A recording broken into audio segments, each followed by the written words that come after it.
Hi guys, welcome to our daily encounter. In Psalm 103 and verse 13, it says, "Just as a father has compassion on his children, so the Lord has compassion on those who fear him." And this is a beautiful text that teaches us that the Lord is compassionate towards those who fear him. And he withholds his fierce wrath and his anger, and ultimately has compassion on those who fear him.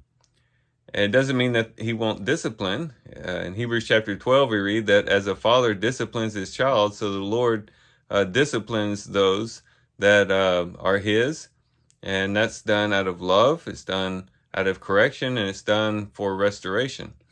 But ultimately, the Lord will have compassion on his children. And we see that in our reading today in Jeremiah chapter 31.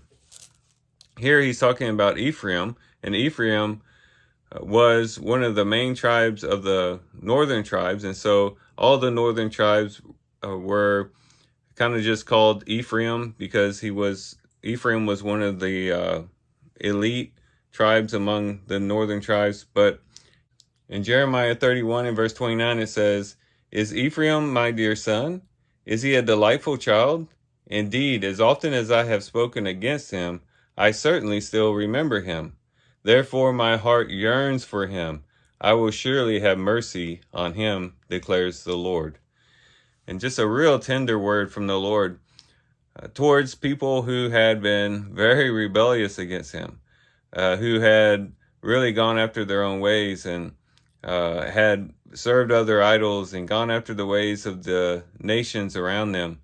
And we saw just how wicked they were. And the northern tribes never had a good king. At least in the southern kingdom, in Judah, they had at least a good king here and there, but in the northern tribes, they never had a good king.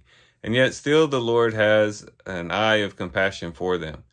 And he's saying that he's going to have compassion on them, that they're going to have a future. One day they will be restored, and that's going to ultimately happen when the Son of David, that is the Messiah, comes as their Savior and the one who will ultimately restore them. And so this is a wonderful word, and this ought to be encouraging to us as we relate with God, to know that, yes, we mess up, sometimes we stumble, sometimes we fall, and oftentimes the Lord allows us to feel the effects of that and to suffer the consequences of our misdirected deeds and the things that we do. And the Lord disciplines us, and he helps us to see just how painful and how destructive sin is. But when it's all said and done, when the dust settles, when the smoke clears, still the Lord's compassion is there. And he's there to restore us. He's there for correction. He's there to keep us on the right path. And if we'll cling to him, if we won't get discouraged, if we won't walk away, but we just continue to seek after him, he has open arms to receive us again and to get us back on the right track, and to get us back on a steadfast walk before him. And so this word ought to encourage us. If the Lord could say these words towards Ephraim, as wicked as they were, surely he would have a word similar to this to us. For those who fear him, for those who love him, for those who are devoted to him, we can certainly find our way back to him.